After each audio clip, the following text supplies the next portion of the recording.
Hammaga assalomu alaykum. Men bilan bir kuncha bugun qayerlarga borib jirtillab kelganimiz sizlar bilan bo'lishaman. Bo'pti, boshladik. Bugun biza Flora akvariumiga bordik. Biza o'tga Marmaray metrosidan ketdik. Sizlar o'zligi qat qulay bo'lsa, o'shdan borsanglar bo'ladi. Men kelgunimcha metroyim ham ketib qoldi. Mayli dedim, ikkinchini kutib kelib oldim. Xo'sh, o'ng qo'lda tualet, chap qo'lda kirish, lekin menga kirish kerak bo'lgani uchun kirdim. Bu kassa oldi. Kassa narxlarini ko'rsanglar bo'ladi. Mana shu rasmi bor. Ikkita bilet oldik. Kiraverishda unga pechat bosib berdi. Vola, готово, kirdik. Xo'sh, ko'rmagandan akula bor va bunaqa kaskad deydimi, skat deydimi bilmadim nima. Menda gidrofobiya bo'lgani uchun rosa suvga qarashga qo'rqaman, qanaqadir qo'rqib, xullas shundaylar, qo'rqaman, cho'kib ketaman. Va lekin juda ham zo'r, xuddi akvarium ichiga tushib qolgandek bo'ldi. Bu yoqda esa suv xudosi Poseidon deydimi, kim deydi buni sizlarda bilmadim, kim bu xullasda. Mana shunaqa more bor ekan, chiqib rasmlarga tushdim. Va ketaverishda mana shunaqa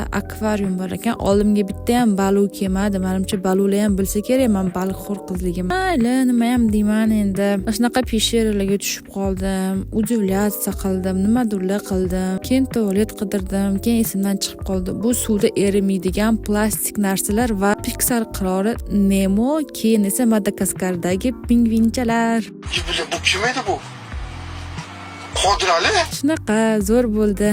Mayli, endi ketadigan vaqtim ham keldi. Endi ketsam, bu yoqda Tropichskiy ostrov bor ekan. U yoq juda ham suv nam, tasavvur qila olmaysizlar. Keyin chiqarishda gullarni yuragini, xullas gullar baqirar ekanda, o'sha baqirishni eshitdim naushnikda. Va chiqarishimizda shunaqa igrovka sotadigan joy bor ekan. Men hech narsa olmadim, lekin oyim sumkasiga brelok oldilar va biz uyga ketdik. Hammaga e'tibor uchun rahmat. Kuninglar yaxshi o'tsin, charchamanglar.